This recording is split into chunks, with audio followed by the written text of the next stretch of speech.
মায়ের হোটেলে খেয়ে বাবার হোটেলে ঘুমিয়ে দিনকাল তো ভালোই যাচ্ছিল। কি দরকার ছিল বিয়েটা করার? মানুষ বলে না সুখে থাকলে ভূতে কিলায়, ঠিক সেটাই হয়েছিল আমার সঙ্গে। আসসালামু আলাইকুম এভরিওয়ান, কেমন আছেন সবাই? আলহামদুলিল্লাহ আমরাও ভালো আছি।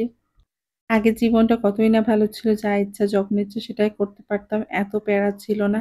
আর এখন এই যে বিয়ের পর থেকে সকাল, সন্ধ্যা, বিকাল, দুপুর কে কি খাবে, নাস্তা বানাও, এটা করো, সেটা করো। আসলেই মেয়েদের জীবনটা অনেক কষ্টের।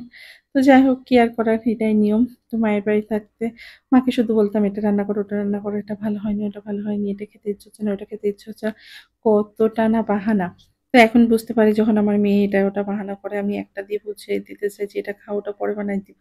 সে বলে, "না, এটা আমি খাবো না। এখনই আমাকে ম্যাগি রান্না করে দাও, এখনই পাস্তা রান্না করে দাও।" তখন বুঝতাম যে হ্যাঁ, মায়েদের এরকম বিরক্ত করা ঠিক না। কিন্তু কি আর করব? এখন তো বুঝতে পারছি মা হওয়ার পরে। তো যাই হোক, অনেক কথাই বলে ফেললাম। এবার রান্নায় চলে আসি। এই যে আমি এখানে মূলার শাক ভাজি করছিলাম।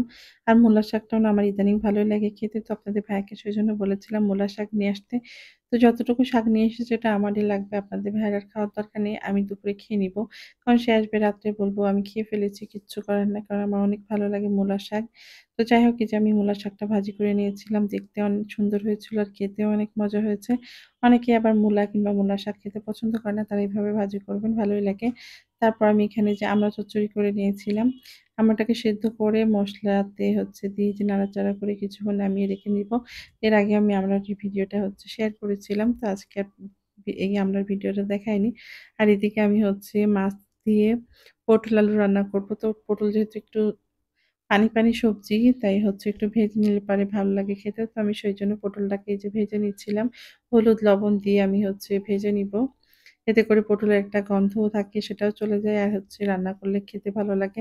আর রুই মাছ দিয়ে যেহেতু রান্না করব, তো ভাবলাম একটু ভেজে নেই। তো পটল ভাজা আমার প্রায় শেষ। আমি সুন্দর করে পটলগুলাকে ভেজে নিয়েছিলাম। এবার রান্না করে নিব। তার আগে আমি না মাছ ভাজতে ভুলে গিয়েছিলাম। তো আমি পটলটা নামিয়ে এবার মাছ ভেজে নিব। তো আমি এই যে ৪ পিস মাছ নিয়েছিলাম। মাছগুলো একটু বড়, বড় পিস ছিল, সেজন্য ৪ পিসই নিয়েছি। কারণ তাসপিয়া সেরকম মাছ খেতে চায় না, সেজন্য। আর এখানে এই যে আমি আলু দিয়ে মানে আলুটা আমি মসলাতে দিয়েছিলাম অনেকক্ষণ আগে, সেটা ভিডিও করিনি। তারপর আমি আলুটা একটু সেদ্ধ আসলে পরে এর ভিতরে পটলগুলো দিয়ে দিব। আর এভাবে পটল দিয়ে মাছ দিয়ে রান্না করে খেতে কে, কে পছন্দ করেন কমেন্ট করবেন। এখানে আমি ঝোলের পানি দিয়েছিলাম। তারপরে মাছটা দিয়ে একবারে সবকিছু ফুটিয়ে নিব। সেইজন্য আমি দিয়ে দিয়েছিলাম। তো এবার একটু নাড়াচাড়া করে নিব।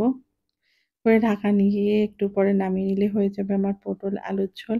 আর এই যে আমার রান্না শেষ। এবার আমি সুন্দর করে প্লেটটাকে সাজিয়ে নিয়েছিলাম। আমরা নিয়েছি মাছ আর এই পাশে নিয়েছি শাক। এবার খেয়ে নিব। তো আজকের ভিডিওটা কেমন